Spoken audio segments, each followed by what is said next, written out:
하나님께서 오늘 우리에게 주시는 말씀은 레위기 21장 1절에서부터 6절까지의 말씀입니다. 하나님의 말씀을 받들어 봉독할 때에 살아계신 하나님의 음성을 들으시기 바랍니다. 여호와께서 모세에게 이르시되 아론의 자손 제사장들에게 고하여 이르라. 백성 중에 죽은 자로 인하여 스스로 더럽히지 말려니와 골육 지친인 부모나 자녀나 형제나 출가하지 아니한 처녀인 친자매로 인하여는 몸을 더럽힐 수 있느니라. 제사장은 백성의 어른인즉 스스로 더럽혀 욕되게 하지 말지니라. 제사장들은 머리털을 깎아 대머리 같게 하지 말며 그 수염 양편을 깎지 말며 살을 베지 말고 그 하나님께 대하여 거룩하고 그 하나님의 이름을 욕되게 하지 말 것이며 그들은 여호와의 화제 곧 그 하나님의 식물을 드리는 자인즉 거룩할 것이라. 아멘. 오늘은 레위기 21장 1절에서부터 6절까지의 말씀을 가지고 교회 리더의 거룩이라는 제목으로 은혜를 나누고자 합니다. 레위기를 간통하는 하나의 중요한 단어가 있다고 한다면 그것은 바로 거룩이라는 단어입니다. 레위기에 끊임없이 하나님께서 말씀하시는 것이 있습니다. 나 여호와가 거룩하니 너희도 거룩하라라는 말씀입니다. 레위기에 보면 먹을 수 있는 음식이 있고요, 먹으면 안 되는 음식이 있습니다. 그렇게 구분한 이유도 거룩 때문입니다. 만져야 하는 것과 만질 수 있는 것과 만질 수 없는 것을 구분하였는데 그 이유도 거룩 때문입니다. 예배하는 형식, 수많은 제사가 있는 이유도 바로 이 거룩 때문입니다. 하나님은 이스라엘 백성들에게 하나님을 믿지 않는 민족들과는 다른 것을 요구하셨습니다. 바로 거룩함입니다. 그 하나님은 우리에게도 동일한 것을 요구하고 계십니다. 예수 믿는 것 외에는, 교회 다니는 것 외에는 세상 사람들과 하나도 다를 것이 없다고 한다면 우리는 우리의 삶을 다시 한번 생각해 볼 필요가 있습니다. 왜 달라야 합니까? 세상 사람들은 자신을 위하여 삽니다. 우리 예수 믿는 사람들은 인간의 제일 되는 목적을 가리켜 하나님을 영화롭게 하기 위하여 살라라고 말씀하고 있습니다.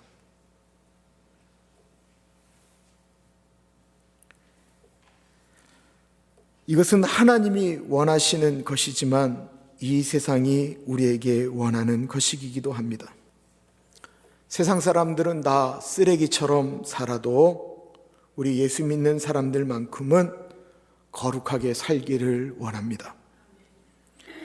그래서 예수 믿는 사람들을 향하여 옛날에는 고루하다, 답답하다, 꽉 막혔다, 보수적이다 라고 이야기 들을 때가 그래도 삶의 모습이 너무 거지 같다고 해서 개독교라고 불리는 지금보다 훨씬 더 나았습니다.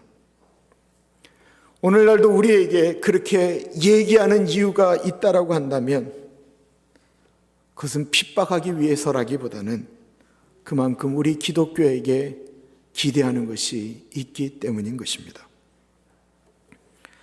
저희 큰아들이 옥스퍼드라고 조금은 이름이 알려진 좋은 고등학교를 다닙니다.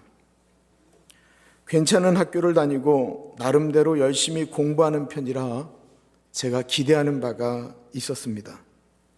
그러던 어느 날 제 아이가 자신은 바이올라라고 하는 대학에 관심이 있다라고 이야기를 하였습니다.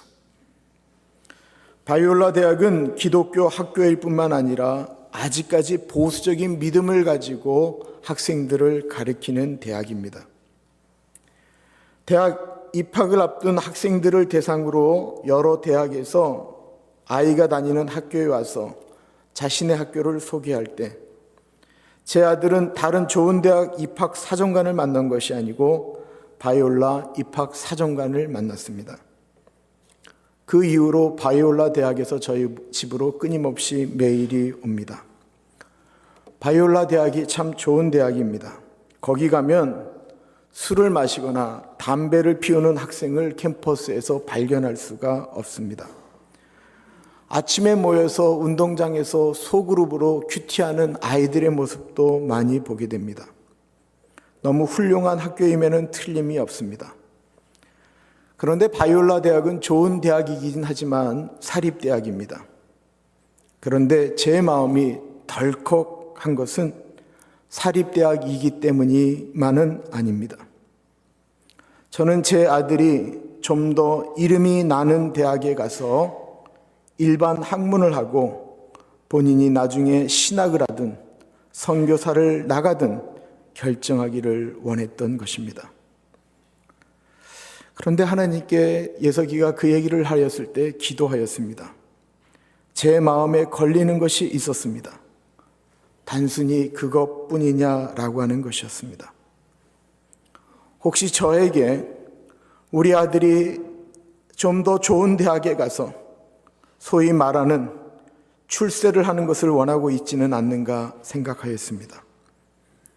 우리 아들이 이 미국 땅에서 더 많이 성공하기를 원하고 있지는 않은가 생각되어졌습니다. 이미 나서 내가 낳은 자식이 출세하고 성공하는 것을 원하는 것이 아버에게 뭐 그렇게 잘못된 것이겠습니까? 그러나 말씀을 묵상하면서 하나님은 그런 것에 별로 관심이 없다라고 하는 사실을 다시 한번 생각하게 됩니다. 하나님 아버지가 우리에게 원하시는 것은 출세가 아닙니다. 하나님이 원하시는 것은 거룩입니다. 하나님이 원하시는 것은 성공이 아닙니다. 하나님이 원하시는 것은 거룩입니다. 하나님은 우리가 범사에 잘 되기를 원하십니다. 그러나 범사에 잘 되는 가장 중요한 첫걸음은 우리의 거룩입니다.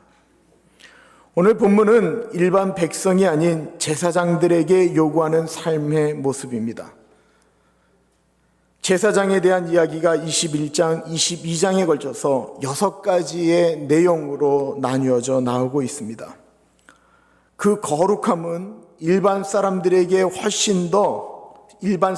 훨씬 더 높은 수준의 거룩을 요구하고 있습니다. 그것은 오늘날도 마찬가지이지요. 교회 다니는 일반적인 사람들이 죄를 지면 우리는 뭐라고 이야기합니까? 사람이니까 그렇지. 원래 우리가 죄인이잖아 라고 이야기를 합니다. 그런데 목사가 만약에 사람들 입에 오르내리는 큰 죄를 저지르면 뭐라고 하지요? 모두들 다 같이 광분하기 시작합니다. 어찌 목사가 그럴 수 있느냐라고 다들 이야기를 하는 것입니다. 성도들도 성경도 제사장들에게는 더 큰 것을 요구하는 것입니다. 당연하지요. 저는 당연하다라고 생각합니다. 하나님도 그것을 더 크게 요구하셨습니다. 왜 그렇습니까? 6절 하반에 보면 그들은 여호와의 화제 곧 그 하나님의 식물을 드리는 자인즉 거룩할 것이라.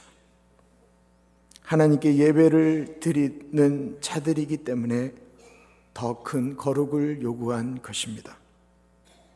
그러나 신약에 오면 그렇지 않은 것을 우리는 보게 됩니다. 신약에서는 예수 믿는 모든 사람들에게 그런 구별된 삶을 요구하는 것입니다. 우리를 가리켜 왕 같은 제사장이라고 표현하고 있습니다. 저는 오늘 본문을 일반화시키기보다는 교회의 리더들이 그래도 우리가 교회의 리더라고 하면 가져야 할 거룩이 무엇이냐를 가지고 은혜를 나누고자 합니다. 첫 번째로 교회의 리더는 죽음에 대해서 거룩해야 된다라는 것입니다. 오늘 본문에 보면 제사장은 시체를 가까이 하면 안 되었습니다. 1절을 보십시오. 여호와께서 모세에게 이르시되 아론의 자손 제사장들에게 고하여 이르라. 백성 중에 죽은 자로 인하여 스스로 더럽히지 말려니와. 백성 중에 죽은 자로 인하여 몸을 스스로 더럽히지 말라라고 하는 것은 시체를 가까이 하지 말라라는 것입니다. 왜 그랬을까요? 이스라엘 사람들은 죽는다라고 하는 것 자체를 죄로 여겼기 때문에 그렇습니다. 그러므로 시체를 가까이 한다라는 것은 죄를 가까이 하는 것과 마찬가지였습니다. 이유가 있지요. 우리는 모두 죽습니다. 한 번 죽는 것은 사람에게 정해진 것이라고 했습니다. 왜 죽지요? 우리 사람이 죽는 이유는 바로 이 죄 때문에 죽는 것입니다. 처음 사람 아담에게 하나님이 말씀하십니다. 모든 것들 다 먹을 수 있는데 선악을 알게 하는 나무에 있는 실과만큼은 먹지 말아라. 너희가 먹으면 정령이 죽으리라 이야기하셨습니다. 그런데 그 말씀하신 선악과를 따먹음으로써 우리 사람들에게는 죽음이라고 하는 것이 오게 되었습니다. 하나님처럼 되려고 욕심을 부렸습니다. 그래서 성경이 뭐라고 이야기합니까?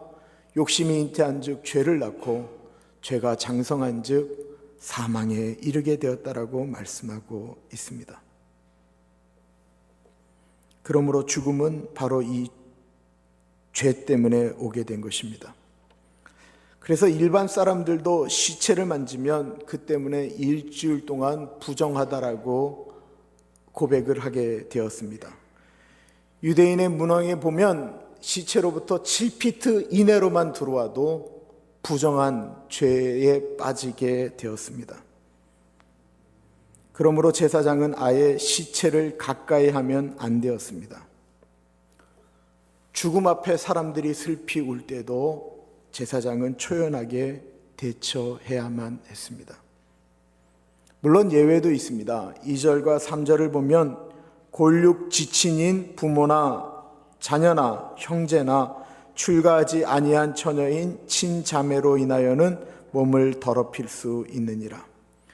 자신의 부모님이나 자녀나 형제나 아직 결혼하지 않은 여동생이나 누이가 죽었을 때 그들의 장례를 치르면서 죽음에 대해서 가까이 할 수 있었습니다.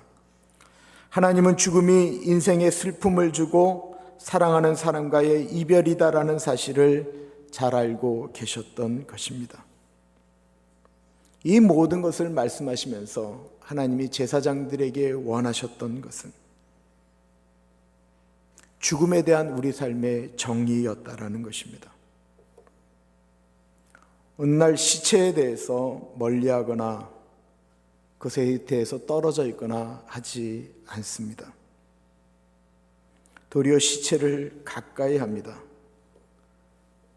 저는 돌아가신 분의 얼굴에 입도 맞추고요, 손도 만지고 얼굴을 쓰다듬기도 하고 임종에 있는 가까운 분의 그 체온이 식어가는 것을 몸으로 느끼는 일도 종종 있습니다. 돌아가신 분을 옆에 두고 유족들을 위로해야 되는 일들이 저에게는 너무나도 자주 있습니다. 구약과 다르게 죽은 분 옆에서 아파하고 힘들어하는 자들을 위로해야 되는 것이 저의 일입니다. 구약과 아주 다릅니다. 그러나 정신은 똑같습니다. 교회의 리더라고 생각하는 분은 어떠한 일이 있어도 교인의 장례식에는 꼭 참석하여야 합니다. 그리고 그때 교회 리더들이 유족들에게 전달해 주어야 하는 메시지가 있습니다. 그것은 죽음은 이별임에는 틀림이 없지만 죽음은 또 영원한 나라의 시작이다라는 것입니다. 하나님이 만드신 그 영원한 나라, 천국은 죽지 않으면 갈 수 없는 곳이기 때문에 우리는 그 영원한 나라를 바라보면 꼭 죽어야 됩니다. 죽음은 사랑하는 분들, 이 세상에 남는 분들에게는 아픈 일이지만 그 죽음은 죽음을 맞이하는 그분에게는 또 다른 만남을 기대하게 되는 하나의 축복인 것입니다. 우리는 이미 보낸 부모님을 다시 뵐 수도 있고 사랑하는 사람을 다시 만날 수도 있는 것도 바로 죽음입니다. 그러므로 오늘날 특별히 교회의 리더들은 죽음을 나쁜 것으로 만들기보다는 우리도 가야 하는 길, 그리고 그 길로 다른 분들이 잘 가실 수 있도록 도와주는 일들을 감당해야 됩니다. 죽음 앞에 두려워하지 않도록, 죽음 앞에 편안히 가도록 우리는 도와주어야 되는 것입니다. 예수님이 십자가를 지시고 가시려고 할 때 여인들이 슬피 울고 있습니다. 그때 예수님이 말씀하십니다. 나를 위하여 울지 말고 너희의 자녀, 너희의 조국을 위하여 울라라고 말씀하고 있습니다. 리더는 산자를 위하여 울어야 합니다. 죽은 자 때문에 울어야 되는 것이 아닙니다. 부모님이 살아계실 때, 자녀들이 살아있을 때, 우리의 사랑하는 친구들이 살아있을 때, 그들이 죽을 때에 영원한 나라에 가지 못할까 봐 울어야지, 죽은 다음에 아무리 울어도 소용이 없습니다. 살아있을 때 살아있는 사람들을 위하여 울어야 되는 것입니다. 살아있을 때 우리의 사랑하는 조국 대한민국을 위하여 울어야 되고, 우리가 사랑하는 이 미국을 위하여 울어야 됩니다. 제사장은 누군가 죽어서 아파할 때도 산 사람들을 위하여 제사를 지내야만 했습니다. 아주 가까운 친척이 죽었어도 자신은 산 사람을 위하여 또다시 자기의 일을 감당해야만 했습니다. 명심하십시오. 교회의 리더는 산자들에게 죽은 후에 일어날 아름다운 일에 대해서 우리가 살아있는 동안 알 수 있도록 노력해야 합니다. 그들이 잘 죽음을 준비할 수 있도록 도와주어야 되는 것이 교회 리더의 거룩인 것입니다. 두 번째로, 리더는 일상 중에서도 거룩해야 됩니다. 5절을 보십시오. 제사장들은 머리털을 깎아 대머리 같게 하지 말며 그 수염 양편을 깎지 말며 살을 베지 말고. 레위기 19장 27절에 보면 당시 이방 사람들은 이 앞머리만을 남겨놓고 이 옆머리를 아주 그냥 팍팍 깎는, 그렇게 머리를 자르고 우상 앞에 나아가는 습관이 있었습니다. 수염도요, 자신들이 원하는 만큼 자르기도 하고 모양을 내기도 하고 말기도 하고 그렇게 하였습니다. 또한 자신의 슬픔을 나타내기 위해서 혹은 자기의 감정을 나타내기 위해서 자해하기도 하고 문신을 새기기도 하였습니다. 여러분, 한번 생각해 보십시오. 머리털을 마음대로 밀고 수염 마음대로 깎고 그리고 자신의 몸에 문신도 새기고 자해도 합니다. 얼마나 보기 흉하겠습니까? 그런데 여러분, 그거 알고 계십니까? 이거 지금 누구 것 하는 거죠? 자신의 것 하는 것 이야기하고 있습니다. 내 것입니다. 다른 사람의 머리 자르는 것이 아니고요, 내 머리 내가 자르는 것입니다. 내 머리 내가 마음대로 자르겠다는데, 내가 수염 기르기도 하고 자르기도 하겠다는데, 내가 내 몸에 문신 좀 새기겠다는데, 내가 내 몸에 칼질 좀 내겠다는데 왜 당신이 상관이냐라고 이야기할 수 있습니다. 내 것 가지고 내 마음대로 하겠다라는 것인데 왜 그것 갖고 시비합니까? 여러분, 이것이 우리와 하나님을 믿지 않는 사람 가운데 가장 큰 차이인 것입니다. 하나님의 백성은 내 머리 모양 하나도, 수염을 기르고 자르는 것도, 내 몸도 내 것이 아니기 때문에 그렇습니다. 성경은 우리의 몸을 내 것이다라고 말하지 않고요, 하나님의 것이다라고 말씀하고 있습니다. 고린도전서 3장 16절과 17절입니다. 너희가 하나님의 성전인 것과 하나님의 성령이 너희 안에 거하시는 것을 알지 못하느뇨? 누구든지 하나님의 성전을 더럽히면 하나님이 그 사람을 멸하시리라. 하나님의 성전은 거룩하니 너희도 그러하니라. 그러므로 우리 기독교인들은 우리 마음대로 우리의 몸을 함부로 할 수가 없는 것입니다. 왜냐하면 우리의 몸은 성령 하나님을 모신 하나님의 성전이기 때문에 그렇습니다. 그러므로 우리가 자해하면 안 됩니다. 내 몸이라고, 자자는 자기 거라는 거 아닙니까? 자해하면 안 된다라는 것입니다. 자학해서도 안 됩니다. 자살해서도 안 됩니다. 왜 그것이 나쁜 것이냐면 우리의 몸이 우리 게 아닌 것이다라고 성경은 말씀하고 있기 때문에 그렇습니다. 머리 자르시는 것도 신경 써야 합니다. 머리 한번 자르는 게 무슨 대수냐라고 말씀하실지 모르겠지만 머리 자를 때도 내 머리 스타일이 하나님께 영광이 되겠느냐라고 생각해 볼 필요가 있습니다. 가발 쓰시는 거 저 동의합니다. 흰머리, 검은 머리 만드는 것 동의합니다. 그러나 여러분 너무 번개머리는 만들지 마세요. 문신하는 것 지난 수요일날 말씀드렸지만 좋다 나쁘다를 얘기하는 것이 아니고 내가 문신하는 것이 이것이 하나님 앞에 영광이 되겠느냐 한 번만 생각해 보면 아주 단순하게 결정되어질 수 있습니다. 예수님의 사람은 내 돈 가지고 내가 쓰는 것도 한번 생각해 볼 필요가 있습니다. 내 돈 가지고 내가 마음대로 못하냐라고 말할지 모릅니다. 그러나 예수 믿는 사람들에게 있어서 그 돈은 내 돈이 아니고 하나님이 우리에게 맡기신 돈이다라고 말씀하고 있습니다. 가족들과 외식하지 말라라는 말이 아닙니다. 여행 다니지 말라라는 말도 아닙니다. 차를 바꾸지 말라라는 말도 아닙니다. 집 사지 말라라는 말도 아닙니다. 그러나 그거 쓸 때 함부로 엉뚱한 데에 쓸데없이 쓸모없이 규모 없이 막 쓰지는 말라라는 것입니다. 저는 술집에서 돈을 펑펑 쓰는 것이나 여자들이 쇼핑하면서 돈을 펑펑 쓰는 것에 더 무엇이 더 나쁘냐, 저는 기준은 모호하다라고 생각합니다. 둘 다 모두 안목의 자랑과 육신의 자랑이기 때문에 그렇습니다. 좋은 가방 들고 다니지 말라라는 말이 아닙니다. 그러나 어떤 분들을 보면 예수 믿는데 그런 것을 결정하는 데 있어서 아무 생각이 없고 너무 지나치다라는 생각이 듭니다. 그런 것에 목숨을 걸고 자신의 많은 정력을 소비합니다. 그러다가 정말로 돈을 좀 써야 되는 귀한 일에는 왜 그렇게도 어려워하는지 모르겠습니다. 우리가 왜 우리의 것을 가지고, 우리의 몸을 가지고, 내 소유를 가지고 마음대로 해서는 안 됩니까? 우리는 하나님의 사람들이기 때문에 그런 것입니다. 요즘 교회에 좋은 일이 하나 일어나고 있습니다.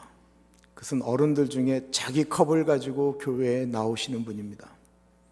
생각해보면 귀찮기도 하고 여러 가지 잡스러운 일들도 발생할 수 있습니다. 하나님의 것이니까 아껴 쓰겠다라는 것입니다. 우리는 하나님의 사람들이기 때문에 그렇습니다. 6절을 보면 이렇게 이야기하고 있습니다. 그 하나님께 대하여 거룩하고 그 하나님의 이름을 욕되게 하지 말 것이며, 그 하나님에 대하여 거룩하고 그 하나님의 이름을 욕되게 하지 말아야 된다라고 우리에게 말씀하고 있는 것입니다. 말하는 것에 있어서, 행동하는 것에 있어서 그것으로 혹이나 하나님의 이름이 누가 되게 행동하지 말라라는 것입니다. 저는 우리 교회의 중보기도팀을 사랑하기도 하고 자랑합니다. 이 팀이 어딜 가도 좀 칭찬을 받습니다. 제가 들은 이야기입니다. 어느 식당에서 우리 교회 중보기도팀이 식사하고 이야기하는 모습을 보고 그 집 식당 종업원이 나도 그 교회 가고 싶다라고 이야기했다라는 이야기를 들었습니다. 그 얘기를 듣는데 얼마나 감사하고 기분이 좋던지 말이에요. 반대로 어느 식당에서 서빙하는 어느 자매에게 이런 이야기도 들었습니다. 어느 목사님들 그룹이 한 달에 한 번씩 그곳에서 식사를 한다고 합니다.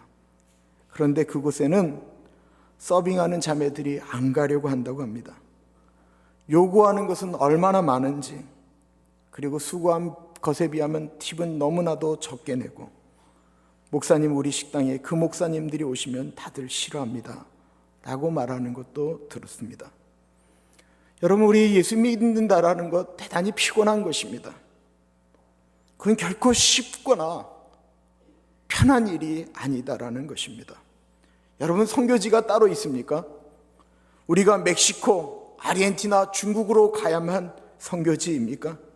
어떻게 보면 우리 주변에 우리가 가고 있는 모든 식당이 다 우리의 선교지입니다.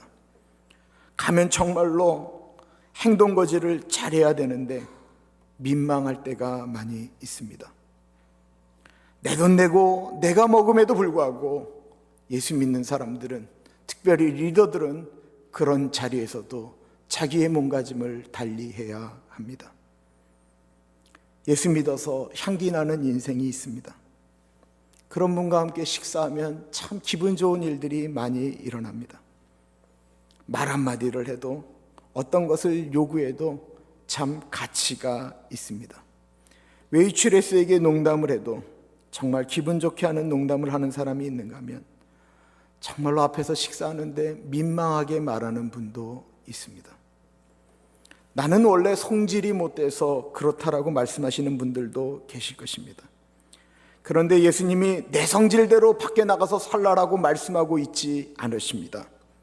너희는 단정하게 옷 입고라고 말씀하고 계시고, 데살로니가전서 5장 22절에 보면 악은 어떤 모양이라도 버리라라고 말씀하고 있습니다. 물론 예수 믿은 지 얼마 안 되고 몸에 그런 습관이 들어져 있는 분들도 있을 것입니다. 내 돈 내고 내가 먹는데 왜 내가 눈치를 보아야 하느냐라고 말씀하실 수도 있습니다. 그러나 내 돈 내고 내가 먹으면서 많은 사람들이 행복할 수 있다고 한다면 내 돈 내고 내가 먹으면서 가장 가치 있게 먹는 것일 것입니다. 그것이 우리 예수 믿는 사람들의 모습입니다. 예의를 갖추어야 합니다. 내 머리, 내 수염, 내 옷차림, 내 몸이라고 함부로 해서는 안 되는 것입니다. 그 모습에도 예의가 있어야 합니다. 요한복음 13장에 보면 예수님이 십자가를 지시기 전에 세족시 가는 장면이 나옵니다. 예수님이 제자들의 발을 씻기셨습니다. 무릎을 꿇으시고 종된 모습으로 제자들의 발을 씻기셨습니다. 그런데 발을 씻기신 다음에 제자들하고 이제 최후의 만찬을 해야 되는데, 그때 참 묘한 이야기가 나옵니다. 요한복음 13장 12절에 보면 저희 발을 씻기신 후에 옷을 입으시고 다시 앉아 저희에게 이르시되 내가 너희에게 행한 것을 너희가 아느냐. 옷을 입으셨다라고 이야기하고 있습니다. 바꿔 말하면 제자들의 발을 씻길 때는 정말로 종처럼 옷을 벗고 물 튀는 거 감내하면서 발을 씻기셨습니다. 여러분, 우리가 집에서 보통 그러고 나면 편한 옷차림으로 있잖아요. 그런데 예수님이 다시 제자들 앞에 서서 식사를 하려고 하실 때 예수님은 다시 옷을 입으셨습니다. 예수님은 어느 순간에 자신들의 제자들이었지만 예수님은 그들에게 모습으로서 지켜야 될 예의를 다 갖추었다라는 것입니다. 예수님 십자가에서 돌아가실 때 내 몸이라고, 내 것이라고 십자가에서 마음대로 내려오지 않으셨습니다. 예수님의 당신의 몸이셨지만 그 몸으로 찢기시고 모욕당하시고 피를 다 쏟아내시고 그러시면서 당신의 몸이지만 우리를 위하여 죽음 가운데, 죄악 가운데 당신의 몸을 던지셨습니다. 하나님이신데 당신의 몸을 당신 마음대로 하지 않으셨다라는 것입니다. 우리 모두는 다 하나님의 아들과 딸들입니다. 싫든 좋든 영접하는 자 곧 그 이름을 믿는 자들에게는 하나님의 자녀가 되는 권세를 주셨기 때문에 우리는 하나님의 아들과 딸입니다. 나폴레옹의 원래 본 이름은 보나파르트 나폴레옹입니다. 어느 날 나폴레옹이 이렇게 순찰을 도는데 한 막사 안에서 이 보나파르트, 이 나쁜 놈, 거지 같은 놈, 게으른 놈, 멍청한 놈, 뭐 입을 다물 수 없는 흉이 막 나오고 있습니다. 나폴레옹이 자신 욕하는 줄 알고 너무 화가 나서 그 막사를 밀치고 들어갔습니다. 나폴레옹이 들어가자마자 병사들이 하얗게 질려 있습니다. 나폴레옹이 말합니다. 내가 니들에게 뭘 그렇게 잘못했냐? 내 앞에서 니들이 지금 했던 얘기, 그 욕들 다시 해봐라. 그러자 병사들이 얘기합니다. 우리는 전하를 욕한 적이 없었습니다. 그러자 나폴레옹이 얘기합니다. 내가 밖에서 내 귀로 똑똑히 들었다. 너희들이 이 보나파르트, 이 나쁜 놈이라고 이야기하는 소리를 말이다. 그때서야 한 병사가 이야기를 하지요. 전하에 대해서 말씀한 것이 아닙니다. 우리 병사 중에 보나파르트라고 하는 병사가 있는데 그놈이 그렇게 못되게 행동을 하고 잘못 행동해서 우리가 참 힘이 듭니다. 화가 난 나폴레옹이 그 보나파르트를 불러옵니다. 벌벌 떨고 있는 그 보나파르트에게 나폴레옹이 아주 유명한 이야기를 하지 않습니까? 지금부터 네 행동을 바꾸든지 아니면 네 이름을 바꿔라. 사랑하는 가나안 교회 가족 여러분, 저도 노력하겠습니다. 우리 모두 노력합시다. 우리의 모습 때문에 하나님 아버지가 영광 받으시도록, 우리의 모습 때문에 우리가 믿는 하나님이 정말로 거룩한 분이시다라는 이야기를 듣도록, 우리 안에 예수 그리스도께서 계심으로 우리를 통해서 하나님 아버지가 영광 받으시도록 우리의 말이나 행동을 바로 잡으십시다. 우리 때문에 예수님이 기뻐하시도록 우리의 삶에 최선을 다합시다. 우리가 머무는 자리에서, 우리가 하는 일들 속에서 예수님의 아들과 딸로서의 모습이 나타내도록 최선을 다합시다. 실패할 수 있습니다. 실수할 수도 있습니다. 그러나 그때 넘어졌지만 다시 일으켜 세우시는 하나님 손 붙들고 다시 일어나 거룩의 길로 나아가는 우리 모두가 되시기를 기도드립니다. 기도하겠습니다.